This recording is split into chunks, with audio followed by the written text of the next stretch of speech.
हमारा दीन क्या है? इस्लाम। हम कितनी नमाजें पढ़ते हैं? 5। कौन कौन सी? फजर, ज़ोहर, असर, मगरिब, ईशा।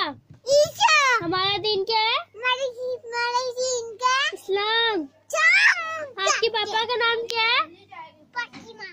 रेहान। आपकी मम्मा का नाम क्या है? शम्मा। आपका नाम क्या है? मेरा नाम क्या है? नहीं, क्या नाम है? क्या नाम है? मेरा नाम क्या है? मरियम। अच्छा, आप कितने साल के हो? हाँ? एक साल के हो? अभी तक 1 साल के हो? 2 साल के नहीं हुए?